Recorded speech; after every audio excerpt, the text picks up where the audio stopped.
Antonia Juhasz, your recent investigation for The Guardian is titled "Exxon's Oil Drilling Gamble Off Guyana Coast Poses Major Environmental Risk." Can you talk about ExxonMobil's massive new oil project in Guyana, which is thousands of miles away, projected to be the corporation's largest oil production in the world, coming despite desperate climate warnings against new fossil fuel development? Guyana currently a carbon sink. So you say it's at risk of turning into a carbon bomb, and then relate it to what we're seeing in the Gulf.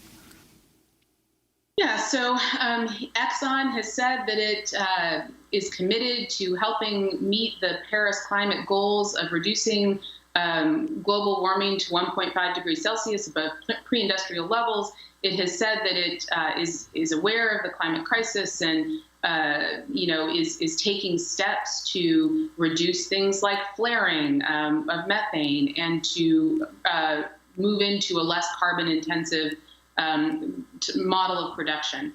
At the same time, it is through this new project in Guyana, turning a country that was a non-oil producer, right now into a massive oil producer with a prediction of 9 billion barrels of oil to be produced in Guyana. And so this is brand new development.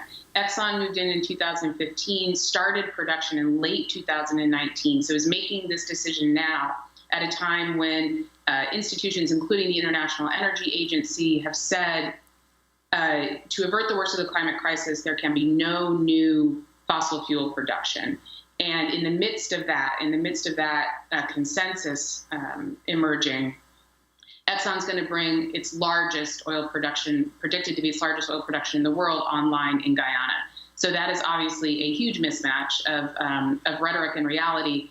In my article, it's an article for The Guardian and Floodlight.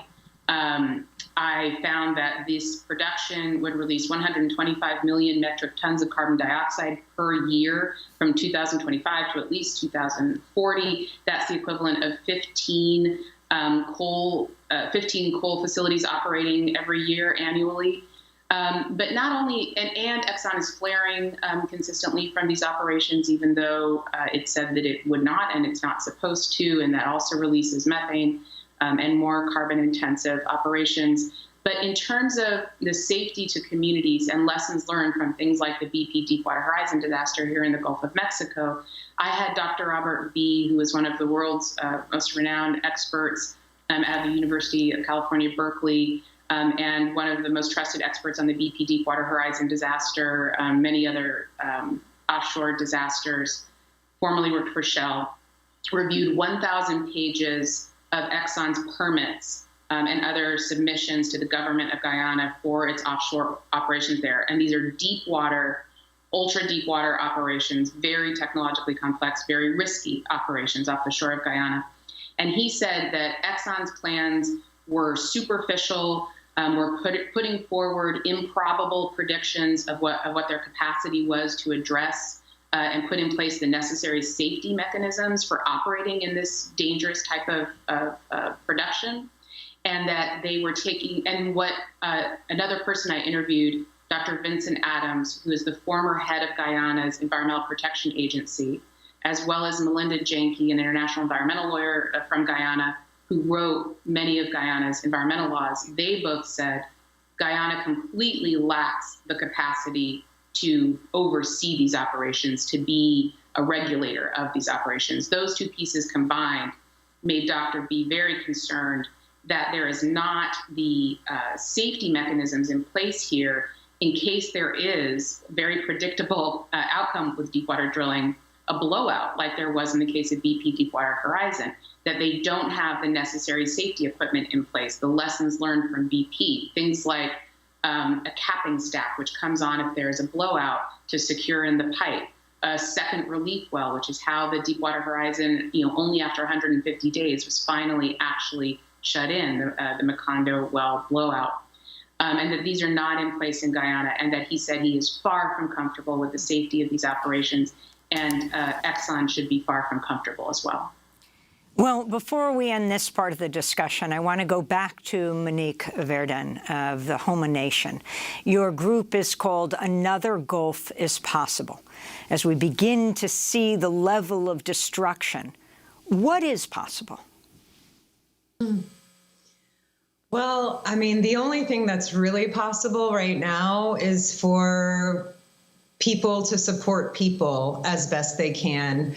And from past disasters, we know that, it's really those who are on the ground who are able to support, their community members best and know what they need. So we currently have a mutual aid campaign that's out there on anothergulf.com, where we're trying to raise funds. We're planning to deploy a couple of just recovery vehicles in the coming days to try to bring supplies in and to try to, support folks who are not going to be able to come home in whatever ways that we can, whether that means helping them to find housing, food. I mean, everyone is so broken already because of COVID and the situation we've been in for the last year and a half. So we know that folks are already, at their end of the rope.